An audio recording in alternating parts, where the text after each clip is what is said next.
Olá, meus nobres amigos inscritos e membros do canal Spook Houses Casas Assombradas, o Spook novamente para falarmos um tema que está na sociedade, que foi a condenação do humorista Léo Lins a 8 anos de cadeia e multas que acumulam aí quase uma totalidade de 2 milhões de reais mediante as suas piadas.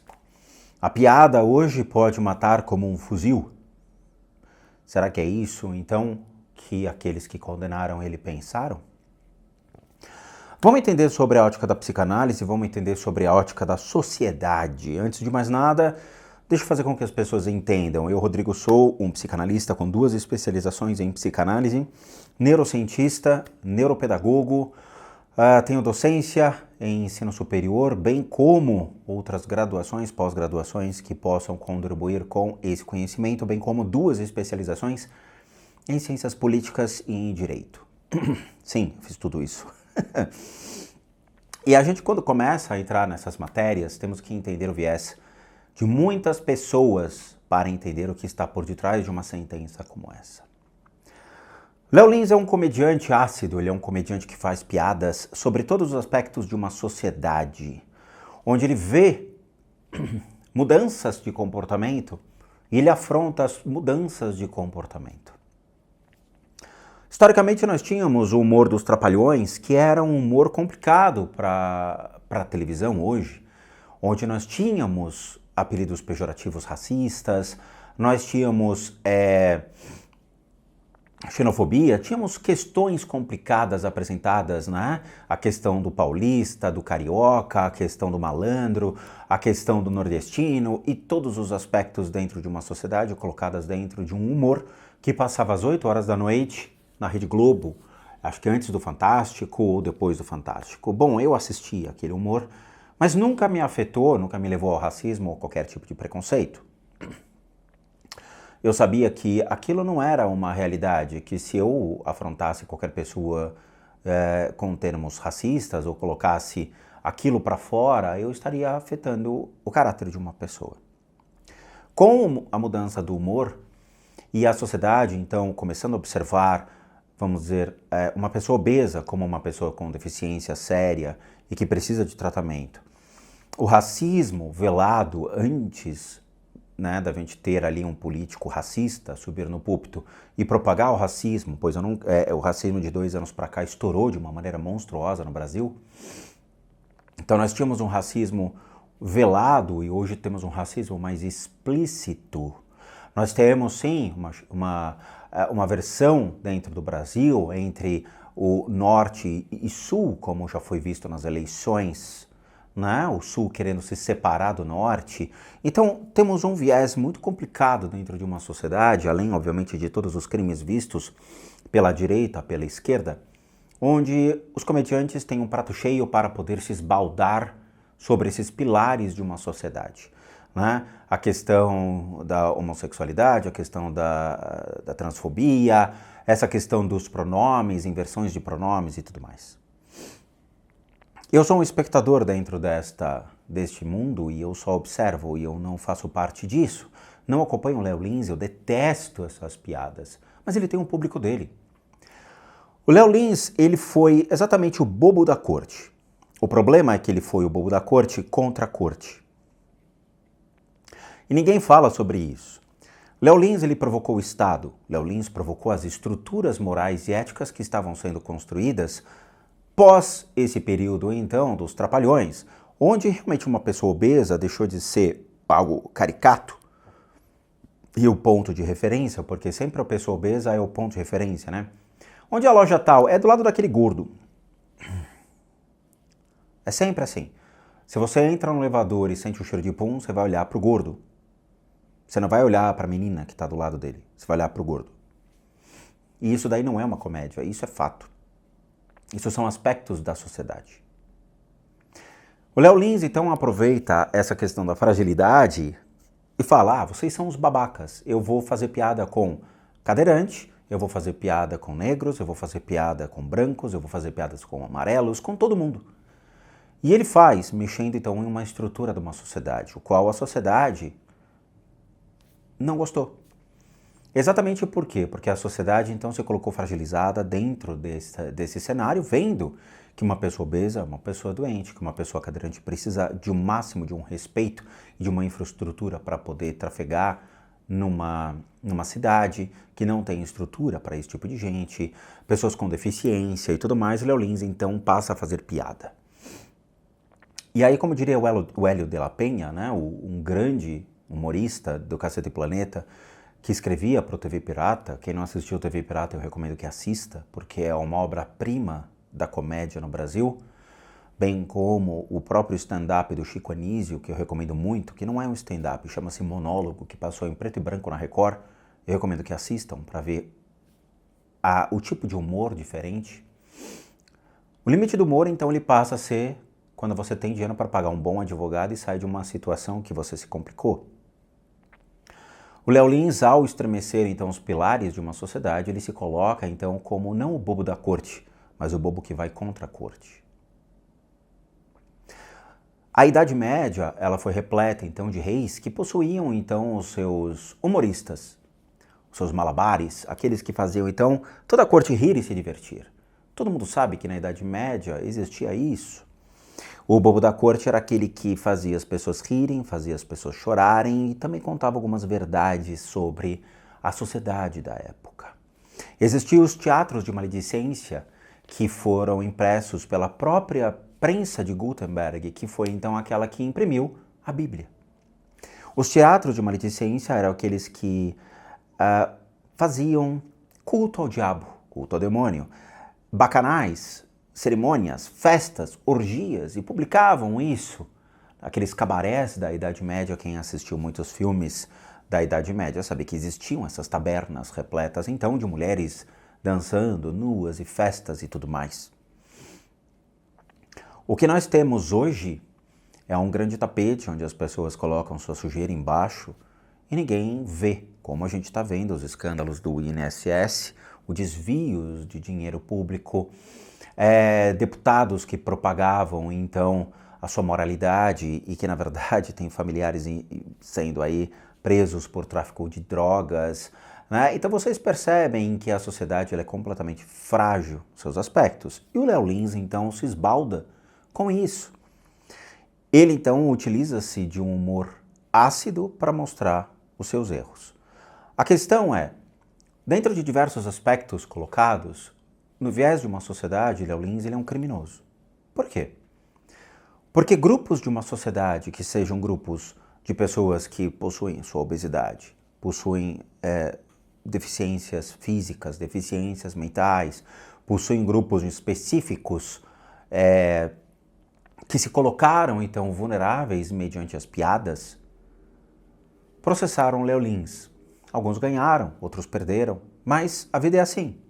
Ele se coloca dentro disso, tem dinheiro para pagar aquilo que ele fala, então ele corre o seu próprio risco. Léo Lins viajou o Brasil todo fazendo seus shows para mostrar as fragilidades do quê? Das prefeituras locais. Os seus shows foram cancelados em diversas prefeituras, por quê? Porque ele buscava escarnecer dos prefeitos. Igualzinho um bobo da corte faria. Mostrar à população o que o seu rei, ou aquele que é o seu senhor, está fazendo. Lembrando, os prefeitos, os governadores e todos os agentes de um estado, eles devem satisfação ao poder público e às pessoas assim que estão ali cobrando. Eles têm que fazer algo. Pessoas que não fazem embolsam dinheiro, veja, ao meu ver, quem rouba dinheiro público deveria ter pena de morte, como tem no Oriente. Porque eles estão tirando da população carente, pessoas que precisam desse dinheiro para sobreviver, para utilizar para campanhas eleitorais ou para seu benefício próprio. Mas, no Brasil, isso daí não dá em nada. Nesse caso, então, o Léo Lins, ele comprou briga com políticos. O que acontece quando a gente briga com o Estado? O Estado se volta contra nós. Léo Lins, então, perde vários de seus processos e toma uma condenação pelo qual interesse? Novamente, nós temos uma sociedade que se colocou frágil contra o Léo Lins, Nós temos o poder público que se colocou contra o Léo Lins em meio às suas piadas em atacar prefeituras, atacar deputados, senadores, vereadores, atacar todo tipo de um pilar de uma sociedade. E ele mesmo é alvo de suas próprias piadas, ele mesmo se ridiculariza, ele mesmo brinca com relação às situações da sua vida. Então ele corre o risco. Ele não tem a proteção da televisão, como certos humoristas possuem, né? Ele acabou sendo desligado de vários programas, ele foi desligado de uma vida que ele tinha para ficar solo, correndo seu próprio risco. E agora, então, ele responde por 8 anos de uma suposta e possível cadeia, pois ele pode recorrer disso em liberdade. Será que ele vai criar um stand-up na cadeia? Será que ele vai criar um podcast na cadeia, um pod-cela, um pod-preso? Ou será que ele vai criar um novo show na cadeia? Veja, eu acho isso uma situação complicada. Dentro de um cenário, observando todos esses apontamentos de estruturas de uma sociedade que se colocaram fragilizadas, de poder público que se colocou então contra ele, de ver ele sempre sendo citado judicialmente em diversos processos e não para de responder processos, o próprio judiciário, ele possui dois mecanismos, tá? Eu acho que qualquer advogado vai dizer isso para vocês, dizendo, o judiciário ele tem um poder de correção. Ele vai corrigir a pessoa. Ele vai tentar mostrar que a pessoa está errada. Como é que ele faz isso? A priori, é afetando o bolso da pessoa. Mas quando a pessoa tem dinheiro para continuar cometendo seus erros e toda hora fica voltando ao judiciário, o judiciário não recorre mais, então, ao poder financeiro da pessoa, porque ela se recicla. Léo Lins tem uma massa absurda de pessoas que o acompanham na internet para o seu humor ácido. Isso faz com que ele, então, tenha sempre poder aquisitivo para continuar cometendo os seus atos perante, então, uma sociedade que não quer que ele continue fazendo esse tipo de coisa. Então, o viés do judiciário é, eu vou piorar a pena dele e vou colocar ele, então, na cadeia. Dentro de um viés da psicanálise, quando a gente observa, então, grupos de pessoas que acompanham o Léo Lins e tornam-se uma massa densa de seguidores fiéis ao humor ácido e esse humor pesado, qual é o medo da sociedade? Qual é a temerosidade da sociedade? Lembrando, a sociedade ela é muito hipócrita. Por quê? Porque ela esconde um viés embaixo do tapete. Que tipo de viés?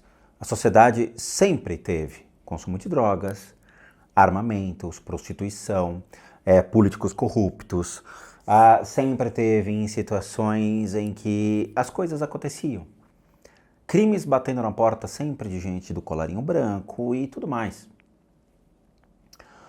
Mas quando esse tipo de humor escancara e ele tem um fácil acesso, veja, um exemplo disso é a prostituição. Na época dos meus pais, na época dos meus avós, dos meus bisavós, a prostituição sempre existia. Porém, ela não batia na porta de uma maneira tão violenta quanto bate hoje.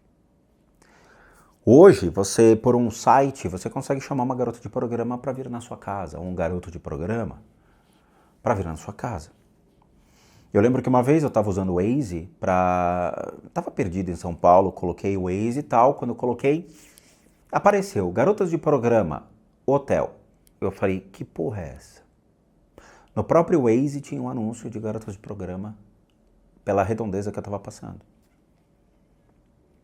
Eu falei, brincadeira, o Waze me ofereceu então prostituição. Quando a gente transcende para a internet, o humor ele escancara e ele adentra o lar das pessoas, sendo afrontoso ou não. Eu não gosto, eu detesto o humor do Léo Lins. Eu não assisto absolutamente nada desse cara. Porque não é o tipo de humor que eu consumo. E mesmo assim, veja, eu sou um cara da época de Loucademia de Polícia, Corra que a Polícia Vem Aí, esse tipo de coisa que eu acho um humor mais de quinta série, mais engraçado. O humor do Léo Lins não é um humor que me atinge, nem assisto, não perco meu tempo vendo. Então eu não consumo esse tipo de conteúdo. E acho que as pessoas que não querem, também não devem consumir. O problema é que você tem 1 milhão, 2 milhões, 10 milhões de pessoas que assistem esses vídeos e podem, por meio do seu inconsciente, ter esse apelo mais exposto à sociedade. Quando Jair Messias Bolsonaro foi eleito, deu viés e falas bem comprometedoras sobre racismo, sobre misoginia, sobre diversos aspectos. E empoderou pessoas que surtaram ao tentar tomar o poder público, comprar armas achando que, né, as pessoas iam invadir a casa do cara, que a gente ia ter uma loucura no país, queríamos estar numa iminência de uma guerra civil, começaram a surtar. Racismo é uma coisa que explodiu na época do Jair Messias Bolsonaro. Então toda hora tinha denúncias de racismos. Quando a gente vê as piadas do Léo Lins, o efeito que a sociedade tem é o mesmo medo. Por quê? Porque isso faz com que o inconsciente das pessoas passem a achar que aquilo é um pensamento ok e transcendem isso para a sociedade, sua vida, o seu dia a dia. Então eles podem começar então a agir contra esses grupos de pessoas gordas, pessoas cadeirantes, pessoas que têm problemas mentais, pessoas que sofrem de transtornos sérios, pois o Léo Lins utiliza isso como objeto de comédia em um lugar fechado onde as pessoas pagam. Porém, quando transcende para a internet e torna-se uma opinião pública, as pessoas consomem esse conteúdo expondo essa opinião pública do seu inconsciente que já existe, colocando aquilo como algo normal. Desde que o mundo é mundo, as pessoas têm dentro do seu inconsciente estímulos ligados à sua própria perversão, ou estímulos naturais que transcendem o crivo da ética e moral, observado então pelo superego freudiano, em que ele expõe dentro daquele princípio o seu racismo, a sua misoginia, a sua homofobia e outros aspectos também. E isso faz com que a liberdade poética do Léo Lins torna-se uma libertinagem para a pessoa então propagar esse viés público. Por isso que o poder público, e por isso que muitas pessoas desses grupos de sociedade estão colocando o Léo Lins como uma pessoa que não entendeu a primeira punição no judiciário e passa então a responder pela segunda punição, que é a sua prisão. Então a gente tem que entender de todos os aspectos e não somente da comédia. Da mesma maneira que na época medieval, muitas pessoas que usavam até na música o trítono eram considerados como compositores do diabo e morreram. Da mesma maneira que muitos pintores criavam então obras que desafiavam às vezes Deus e foram condenados pela Inquisição e mortos. Da mesma maneira que muitos se ergueram contra a igreja ou contra o Estado e foram apedrejados. O Léo Lins, ele se ergue, então, contra o poder público, contra o viés de uma sociedade, contra aquilo que chama-se não. Por quê? Porque ele não acha que, por exemplo, as piadas que envolvem obesidade, as piadas que envolvem certas nuances da sociedade, sejam erradas, mas são pontos de vista, às vezes, dele em mostrar o contraditório. Então, a gente tem que entender sobre todas as óticas o que está acontecendo. Eu acho realmente uma medida absurda quando você tem um criminoso que faz apologia ao crime, saindo pela porta da frente de uma delegacia, e um comediante que simplesmente se diverte rindo e sendo bobo da corte, sendo preso. Aí o Estado, ele age de uma maneira errada. Então você vê que o viés da prisão do Léo Lins não é uma questão puramente de uma piada, mas é uma questão do poder público contra o mesmo. Acho errado? Sem dúvida nenhuma. Não gosto do Léo Lins, não gosto das piadas dele. Não estou aqui para defendê-lo, mas estou aqui para ser justo. Acho que excessos devem ser mais contidos, algumas piadas devem ser polidas. O público precisa tomar muito cuidado como assimila, dá risada e como propaga isso em suas vidas. Tá? Lembrando, Os Trapalhões causaram também muitas impressões, muitas piadas racistas, causaram um impacto muito grande na época, expondo um viés que acontecia naquele período, que era um período racista, misógino, homofóbico, né?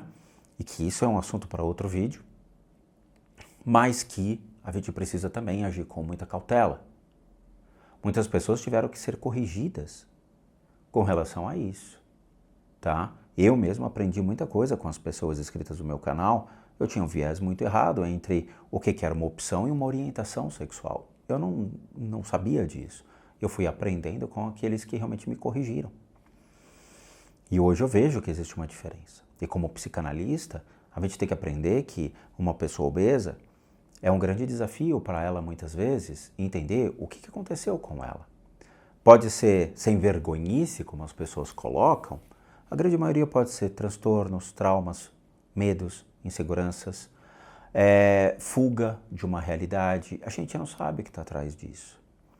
Sabe? Quer dizer, fazer piadas, por exemplo, com pessoas que lutam sentados numa cadeira de roda, eu acho complicado, porque eles têm o maior desafio da vida, que é tentar realmente superar os seus obstáculos, enfrentar uma sociedade que já tem grandes dificuldades de aceitar, reconhecer, oferecer trabalho para eles, ou mesmo a limitação que ele tem dentro de uma cidade que não foi construída para esse tipo de problema. Então, quando eu entrei na psicanálise, eu aprendi a me colocar no lugar de cada um e entender que a gente tem que escutar a história de cada um deles antes de julgar, tá? As piadas, elas são piadas, mas para uma sociedade, elas atiram mais do que uma arma. Então, quem realmente está por detrás disso são pessoas grandes, não é qualquer um. Existe, sim, uma influência pública sobre essa decisão. Então, eu não acredito que seja só por piadas. Então é isso, eu espero que alguém realmente observe esse tipo de decisão e tente corrigir. Quem sabe algum ministro olhe essa decisão e fala, cara, a gente tem alguma coisa por detrás disso, tá? Bom, eu espero que as pessoas tenham entendido o vídeo. E lembrando, eu não sou a favor nem contra. A gente só tem que escutar todos os lados para poder entender o que está por detrás disso, antes de criticar falando que foi só uma piada. Então é isso, quero agradecer a todos, muito obrigado por assistir o vídeo até agora. Como recadinhos finais, todo mundo sabe que eu, Rodrigo, sou um terapeuta, um psicoterapeuta alternativo, sou licenciado nacional e internacionalmente por institutos que me auxiliam a complementar a medicina e não substituir. Complementamos junto aos tratamentos das enfermidades físicas, emocionais, mentais, bem como as limpezas de casas, análise de casas. E para aqueles que querem passar por isso, devem encaminhar o e-mail para limpezadecasas@gmail.com e lá vocês vão obter todas as devidas informações, bem como os respectivos valores. Sim, eu cobro, por quê? Porque eu sou um profissional das práticas integrativas complementares. Para aqueles que querem ajudar o canal, nós temos 3 formas de donation, PayPal, seja membro, valeu. Os 3 encontram-se aqui abaixo, basta você clicar em qualquer uma dessas abinhas, vai ser levado a uma pagininha que você pode doar o valor que você quiser ou puder, ou mesmo nosso site, casasassombradas.com.br, com muita coisa legal a vocês. Vejo vocês nos próximos vídeos e bons sustos a todos nós.